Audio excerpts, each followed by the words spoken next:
شروع اللہ کے نام سے جو بڑا مہربان نہایت رحم والا ہے۔ اے محمد صلی اللہ علیہ وآلہ وسلم، جو کپڑا لپیٹے پڑے ہو، اٹھو اور ہدایت کر دو اور اپنے پروردگار کی بڑائی کرو اور اپنے کپڑوں کو پاک رکھو اور ناپاکی سے دور رہو، اور اس نیت سے احسان نہ کرو کہ اس سے زیادہ کے طالب ہو، اور اپنے پروردگار کے لیے صبر کرو۔ جب سور پھونکا جائے گا وہ دن مشکل کا دن ہوگا، یعنی کافروں پر آسان نہ ہوگا۔ ہمیں اس شخص سے سمجھ لینے دو جس کو ہم نے اکیلا پیدا کیا اور مال کثیر دیا، اور ہر وقت اس کے پاس حاضر رہنے والے بیٹے دیے، اور ہر طرح کے سامان میں وسعت دی۔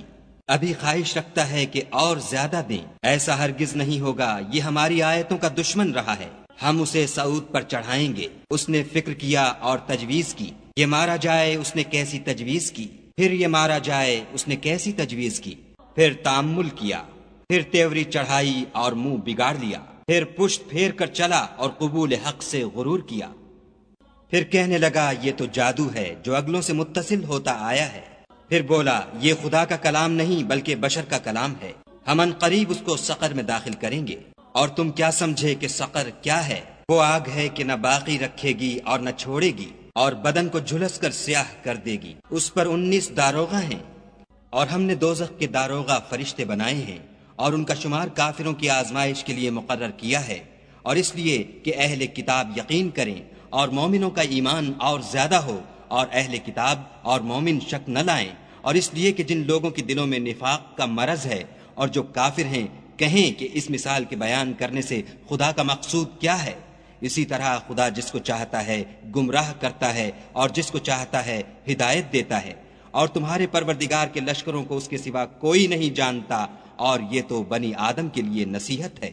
ہاں ہاں، ہمیں چاند کی قسم، اور رات کی جب پیٹھ پھیرنے لگے، اور صبح کی جب روشن ہو، کہ وہ آگ ایک بہت بڑی آفت ہے، اور بنی آدم کے لیے موجب خوف، جو تم میں سے آگے بڑھنا چاہے یا پیچھے رہنا چاہے۔